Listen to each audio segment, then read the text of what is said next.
Olá, pessoal! Estudamos todos os princípios aplicáveis ao direito penal.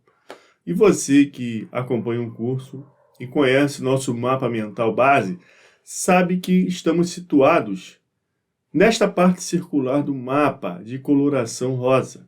Metaforicamente, demos o nome a esta parte do mapa de membrana plasmática.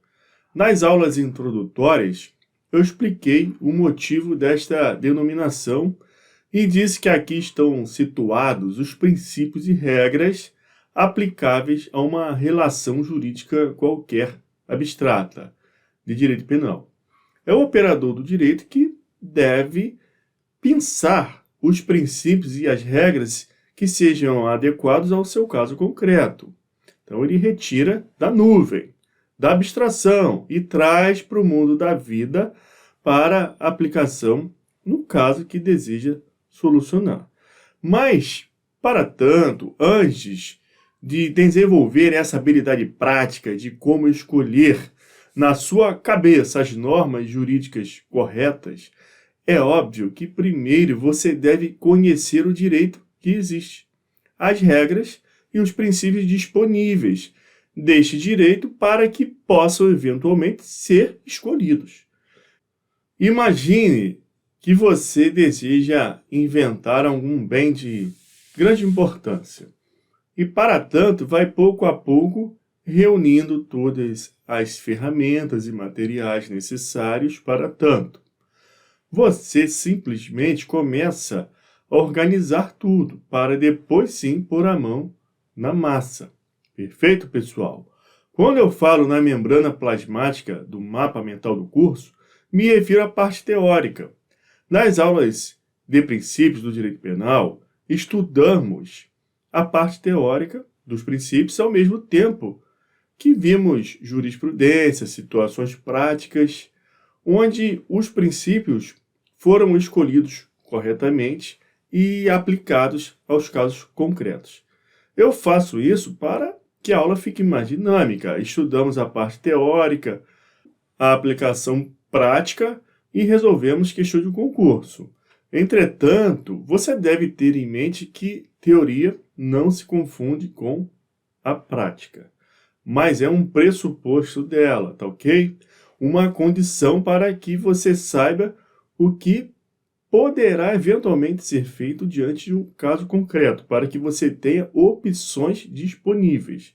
Daí a necessidade pedagógica de separarmos para fins didáticos regras de princípios que guarnecem o universo abstrato do direito penal, das regras e princípios penais escolhidos e aplicáveis a uma relação jurídica de direito penal específica, concreta, que você pensa lá no mundo abstrato e traz para solucionar um caso concreto. Essa transição pode ser identificada como a arte do direito. É a parte, logicamente, mais difícil, requer habilidade do operador jurídico. Perfeito, pessoal? Os concursos públicos hoje tendem a exigir dos candidatos essa habilidade de saber qual a regra ou princípio de direito penal que deve ser de fato aplicado em uma situação concreta, enunciada na questão, veiculada na prova, e não somente são feitas aquelas perguntas teóricas de o que é isso, o que é aquilo. Não. Esse tipo de questão está saindo de moda justamente pela quantidade de candidatos que só aumentam, então a dificuldade também vai aumentando. Não é esse tipo de questão de o que é que vai garantir sua aprovação. Por quê? Porque a maioria das pessoas que estão de fato estudando seriamente acertam esse tipo de questão, que pede uma definição, o que é isso, o que é aquilo, sem adentrar naqueles meandros do raciocínio. Você precisa raciocinar para saber qual a solução a ser dada de acordo com princípios e regras existentes dentro do sistema jurídico penal.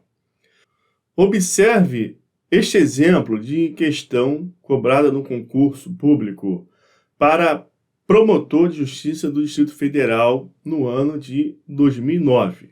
Analise os itens e assinale a quantidade de itens errados.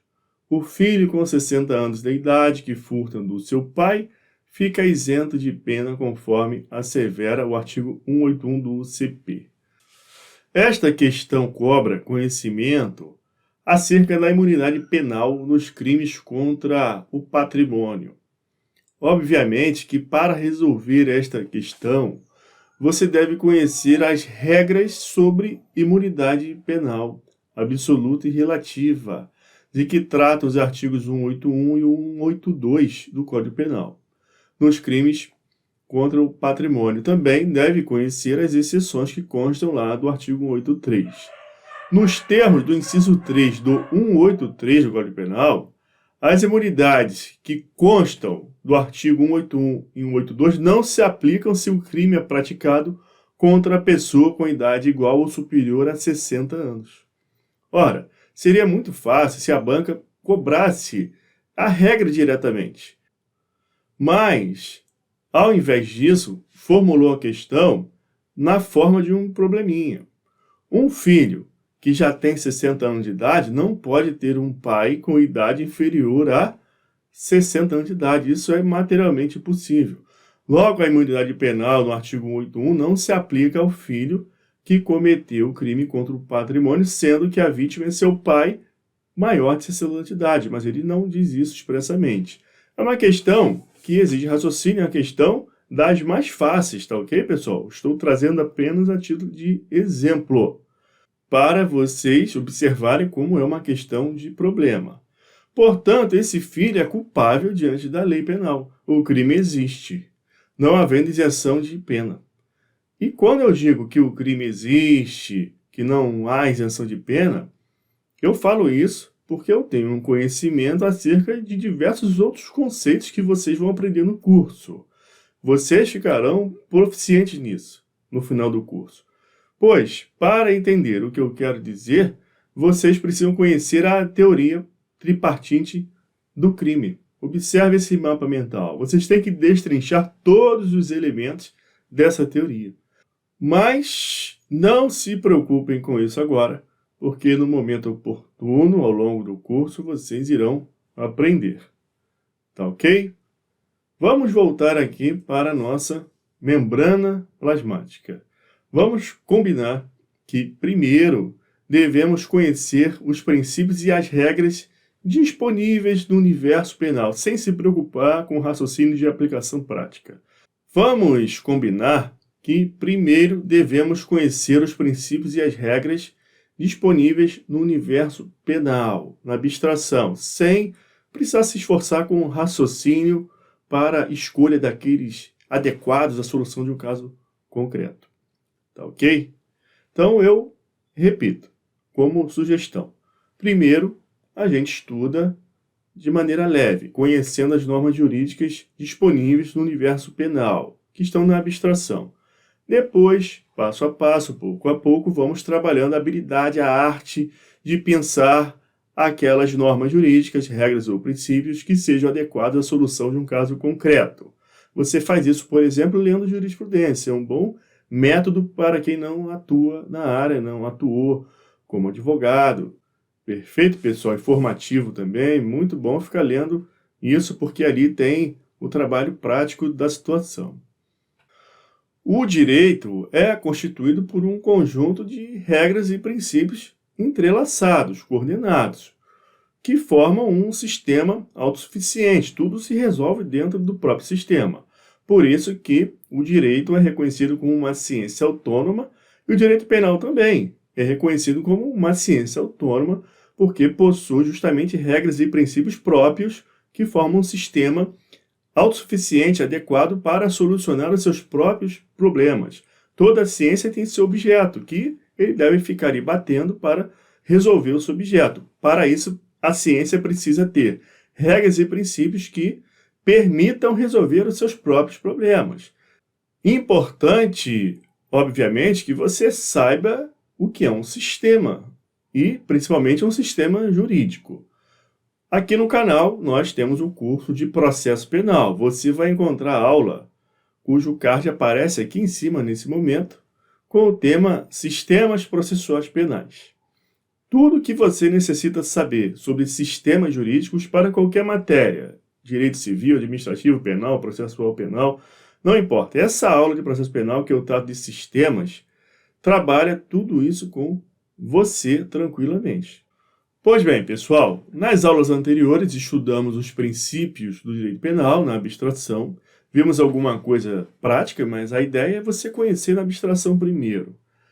Agora, vamos pouco a pouco, a partir da próxima aula, já conhecer as regras do direito penal, as regras existentes.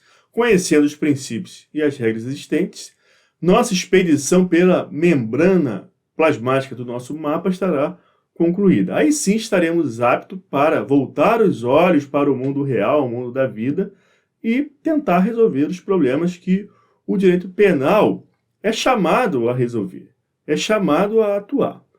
Perfeito? A partir da próxima aula, vamos iniciar com o tema imunidades penais. Então eu espero que vocês estejam gostando do curso. Bons estudos e bom proveito!